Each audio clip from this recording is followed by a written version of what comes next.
आज जनता दल के 17 लोग हमारे संपर्क में। ये 17 लोग तो हर संभव हर समय एकदम आतुर हैं आने के लिए। दल बदल विधेयक कानून बना तो उस कानून के तहत 17 विधायक को हम ज्वाइन कर लें, सरकार तो बन जाएगी। जो प्रधानमंत्री का उम्मीदवार की बात कही जा रही है तो अकेले आरजेडी तो तय करेगी नहीं। निसहाय हैं जनता दलियों के लोग। नीतीश कुमार असहज महसूस कर रहे हैं क्योंकि भारतीय जनता पार्टी के साथ रह करके न नीतीश कुमार सुरक्षित रह सकते हैं न उनके विधायक सुरक्षित रह सकते हैं। अरुणाचल प्रदेश के सियासी घटनाक्रम के बाद बिहार में सर्दी के मौसम में भी सियासी गर्मी बढ़ गई है और जिस तरीके से श्याम रजक ने सियासी दावा किया है कि 17 विधायक जेडीयू के उनके संपर्क में है, यानी आरजेडी के संपर्क में है, उसके बाद क्या कुछ अब नजर आने वाला है। मेरे साथ श्याम रजक है इस वक्त बातचीत करने के लिए। 17 विधायक अगर आपके संपर्क में हैं तो क्या बात हुई और कब तक ज्वाइन करा रहे हैं आप? देखिए, हम लोग संविधान के प्रति हरदम विश्वास करते हैं और उसका सम्मान करते हैं।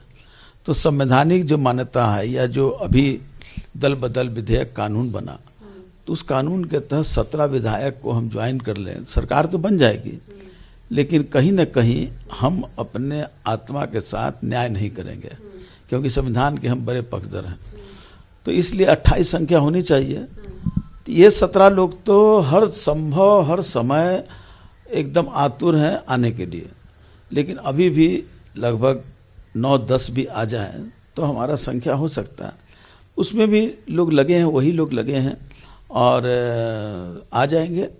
आते के साथ हम लोग नई पृष्ठभूमि में आपको बताएंगे। नहीं तो आरजेडी को क्या चाहिए? आरजेडी को नीतीश कुमार चाहिए या नीतीश कुमार के दल के 17 विधायक चाहिए? हमारे लिए ना आरजेडी के ये मूल्य है, मूल्यांकन है या उनके कि नीतीश कुमार चाहिए और विधायक चाहिए, दोनों हमारे लिए बहुत इम्पोर्टेंट नहीं है। हम इम्पोर्टेंट हैं अपने विचारों के प्रति, सामाजिक न्याय, सद्भाव और इस राज्य के विकास के लिए हम उसके प्रतिबद्ध हैं। जो एमएलए आना चाह रहे हैं या आने के में संपर्क में आ चुके हैं, जो कभी भी आ जाएंगे, तो उनके साथ भी मेरा कोई विधायकी के कारण नहीं है।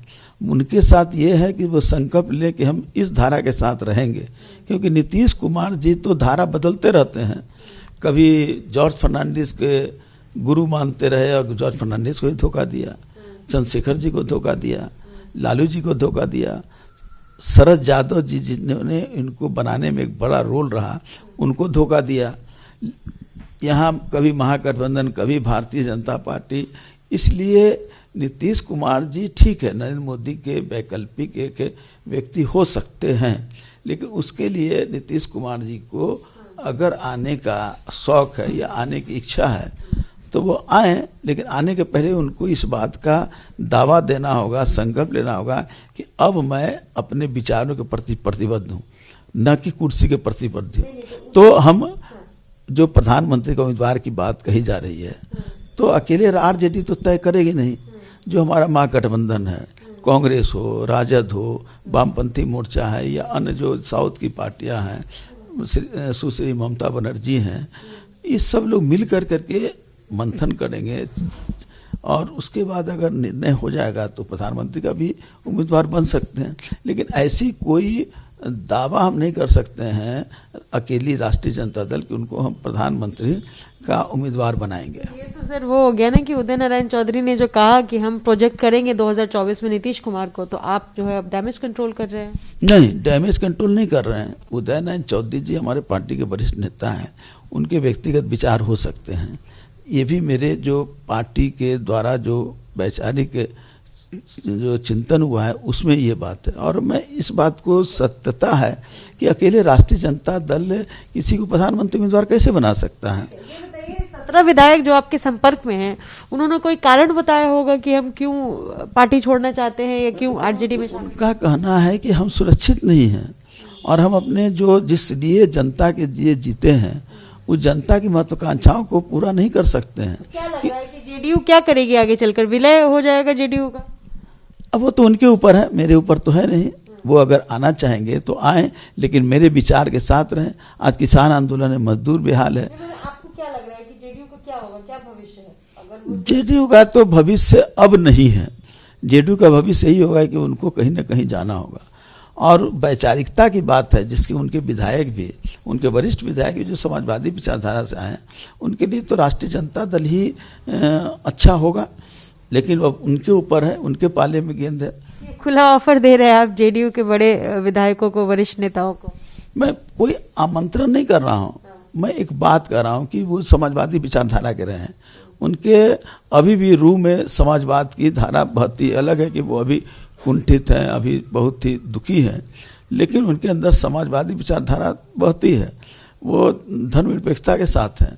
लेकिन कुछ मजबूरियां हैं जो अभी तत्काल वो रह रहे हैं, लेकिन वो मजबूरी एक सीमा तक जाती है, उस सीमा का बांध टूटेगा, निश्चित टूटेगा, क्योंकि भारतीय जनता पार्टी के साथ रह करके न नीतीश कुमार सुरक्षित रह सकते हैं, न उनके विधायक सुरक्षित रह सकते हैं। नीतीश कुमार को नहीं बुला रहे हैं, विधायकों को उनके तोड़ रहे हैं। आ जाए, तोड़ने का बात हम नहीं कर रहे हैं, हम तो कह रहे हैं कि जो आ रहे हैं, जो आना चाहते हैं, वो जो हमसे बात कर रहे हैं वही बात कर रहे हैं। मेरी तरफ से कोई बात नहीं हो रही है, बात वो कर रहे हैं और मैं उसको स्वीकार कर रहा हूँ, स्वागत कर रहा हूँ। नीतीश कुमार को चाहेंगे क्या श्याम रजक बुलाना? आप चाहेंगे क्या कि बिहार में अच्छा अगर देखिए, भारतीय जनता पार्टी के खिलाफ जो गोलबंदी होगी, उसमें एक मजबूत गोलबंदी करना होगा, तो जितने भी समाजवादी विचारधारा के लोग हैं, जो संविधान के सम्मान करते हैं, उन सब को मिल करके ही भारतीय जनता पार्टी को पटखनी दे सकते हैं। क्योंकि एक तरफ है मनुवाद, दूसरी तरफ अम्बेडकरवाद, तो अम्बेडकरवाद पर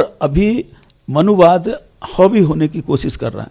हम ये चाहते कि जो अम्बेडकरवादी लोग हैं, जो समाजवादी लोग हैं, वो सब मिल करके उस मनुवाद को परास्त करें।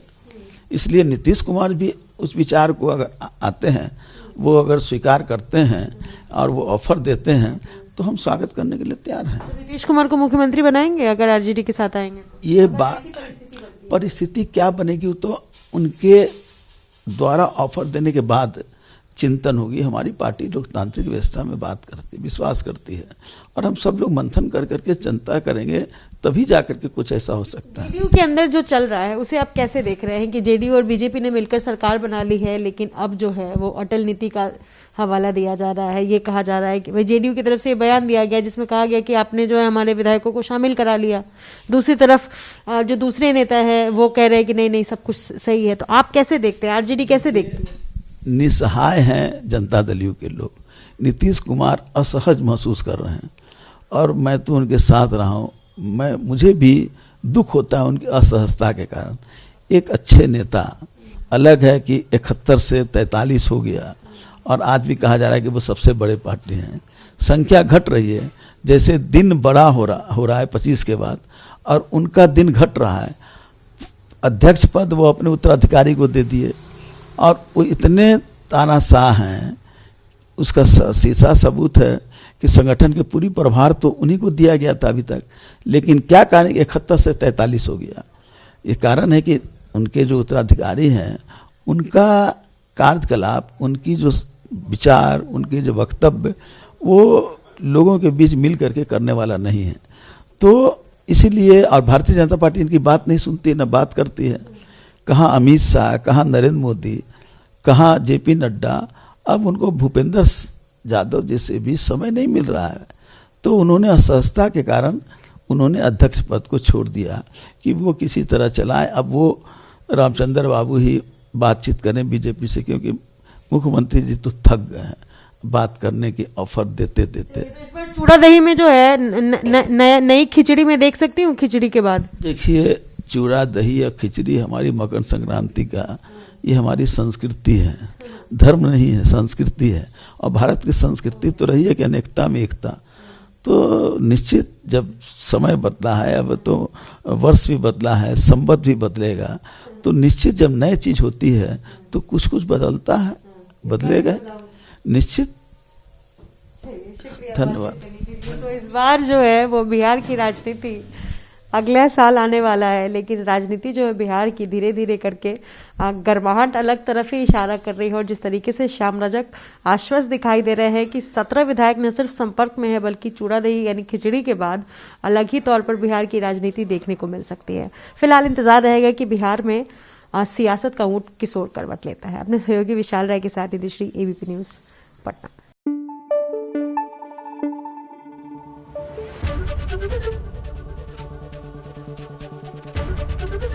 एबीपी न्यूज आपको रखे आगे।